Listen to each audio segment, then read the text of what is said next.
ќе значи, која е опција да се одбере, што ќе значи за овие проекти кои што се активни во моментов? Ќе пропаднат ли?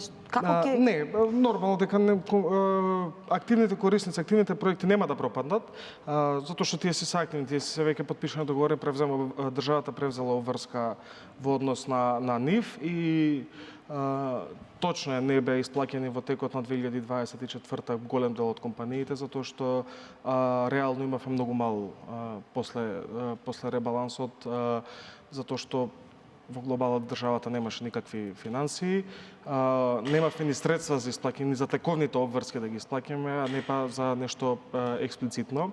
Во текот на 2024 почнавме полека да ги исплаќаме компаниите, но морам да кажам дека секоја компанија лично ја проверувам пред да биде пуштена на исплаќање, затоа што сепак на крајот на денот јас давам подпис на нешто што кошта со неколку, можеби, милиони денари. Ги обхрабрувам компаниите да почекаат малце во однос на исплатата, не дека знам дека се доци, знам дека им е проблем, секако и службата тука им дава поддршка во однос на работите за причекување во однос на плаќањата и сметам дека во брзо време ќе се одглават сите работи, дека ќе се дојде до рата за рата да се исплатат како што си одат во процедура. Одам од најстарите, гледам кои се најстарите, така се подредени во финансии и заседнуваме заедно ги гледаме затоа што ние имаме надворешно ревизорско тело кое врши мониторинг и евалуација на компаниите од кои се корисници, кои добиле проект.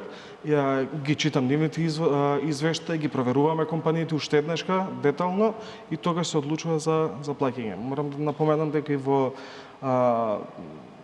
од кога сум дојден на чело на фондот, затекна ситуација каде што не беа платени компании од 2020, 2021, со заостанати рати, со завршени проекти, со неисплатена задршка. Нормално ти има приоритет. Луѓето го чекаат со 5 години, сега за некој може би 30.000 денари, ама за некој може би 300 или 400.000 денари. Задршката зависи од големината на проектот, зависи од инструментот. Добро, бидејќи има